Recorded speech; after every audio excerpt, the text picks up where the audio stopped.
નમસ્કાર મિત્રો, હું છું આરતી પટેલ અને આપ સૌનું હાર્દિક સ્વાગત છે। આજે આપણે જોઈશું ધોરણ 11 ચેપ્ટર નંબર 4 આમનોંધ।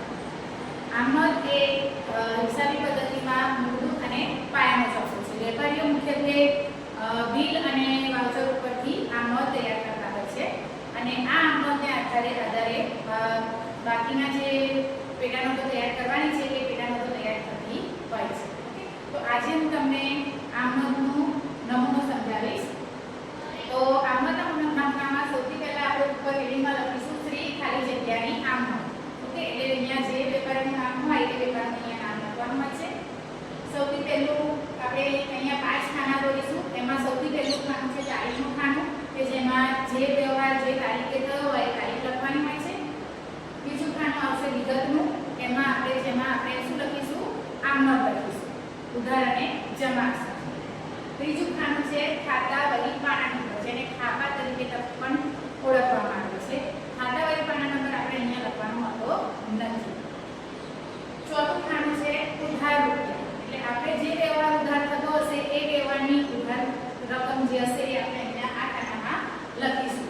એ છેલ્લું ખાનું છે જમા સાથે, એટલે કે જમા જેટલા રૂપિયા જમા થતા હશે એટલા રૂપિયા આપણે એ ખાનામાં લખીશું।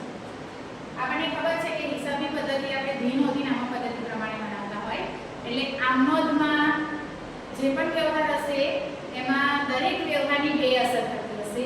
એક વ્યવહાર એક ઉધાર અસર થતી હશે અને બીજી જમા અસર થતી હશે। આમનોંધમાં આપણે આગળના જે વિડિયોમાં આપણે જે નિયમો જોયા એ નિયમો અહીંયા લાગુ પડશે। આમનોંધમાં આપણે સૌથી પહેલા શરૂઆત કરીએ તો આમનોંધ જ્યારે પણ લખવાની હોય ત્યારે આપણે વ્યવહાર જોઈશું। વ્યવહારમાં કયા ખાતા છે, વ્યવહાર ઉધાર છે કે જમા છે, કયા ખાતા છે એ જુદા પાડીશું અને એ ખાતામાં કયો નિયમ લાગુ પડશે એને આધારે પછી આપણે આમનોંધ લખીશું। મુખ્યત્વે આમનોંધ એ વાઉચર અને બિલ ઉપરથી લખાતી હોય છે। કે વાઉચરમાં તમારે વેપારીનું નામ ગ્રાહકનું નામ લખેલું હોય, વેપારીનું નામ લખેલું હોય, વ્યવહાર ઉધાર છે કે જમા લખેલ છે એ બધા ઉપરથી અહીંયા આમનોંધ લખાતી હોય છે।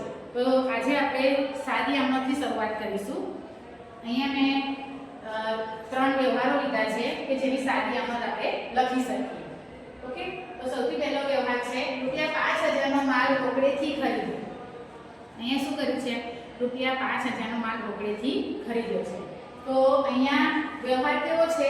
રોકડ છે। ઓકે, હવે એ વ્યવહારમાં ખાતા કયા છે? તો એક છે રોકડ ખાતું અને બીજું છે ખરીદ ખાતું। તો રોકડ ખાતું અને ખરીદ ખાતું એ બંને કયા ખાતાના પ્રકારમાં આવશે? તો બંને કયા ખાતાના પ્રકારો છે? માલ મિલકત ખાતું। ઓકે, તો માલ મિલકત ખાતામાં નિયમ શું છે?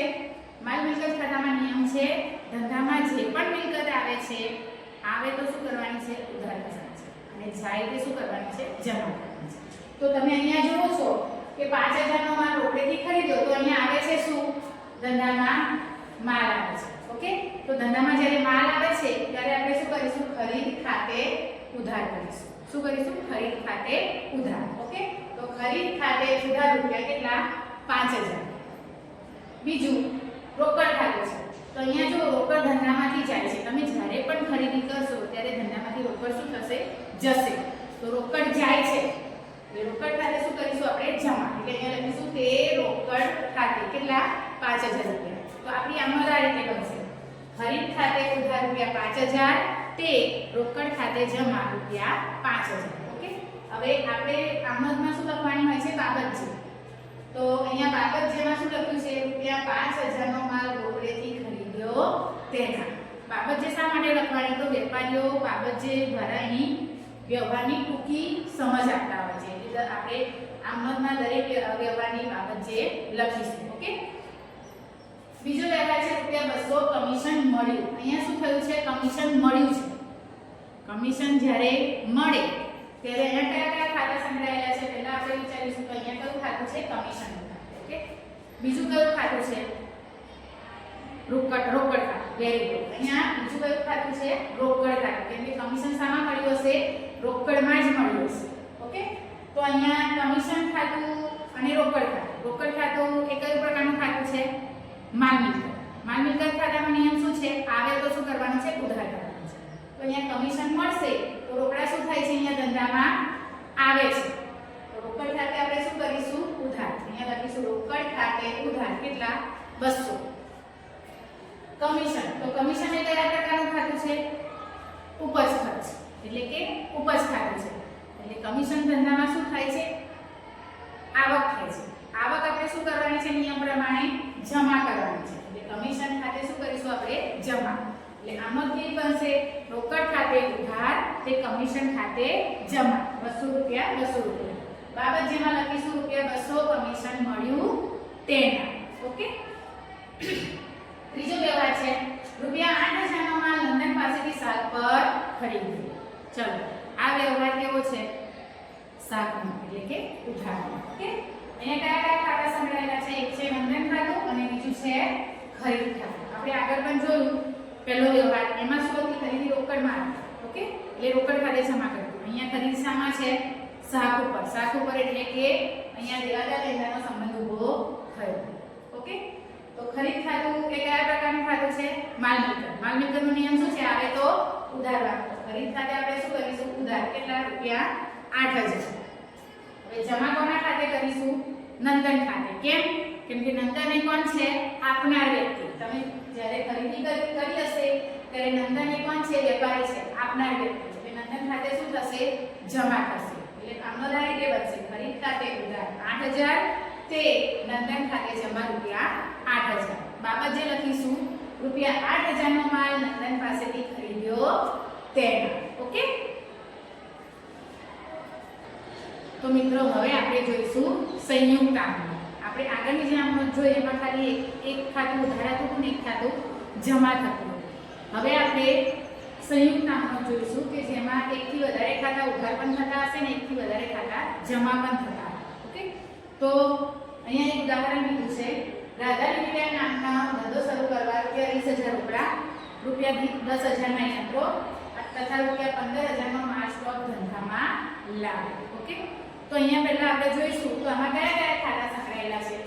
તો પહેલું જે છે રોકડ ખાતું, બીજું યંત્ર ખાતું, ત્રીજું માલ સ્ટોક ખાતું. ઓકે. આ ત્રણ ખાતા એ માલ મિલકતના ખાતાના પ્રકાર છે. ઓકે. માલ મિલકત ખાતાનો નિયમ શું કહે છે આપણને? ધંધામાં જે પણ વસ્તુ કે જે પણ મિલકત આવે છે એના ખાતે આપણે શું કરવાનું છે? ઉધાર કરવાનું છે. ઓકે. તો આ બધી જ વસ્તુ શું થશે? આપણે ઉધાર થશે.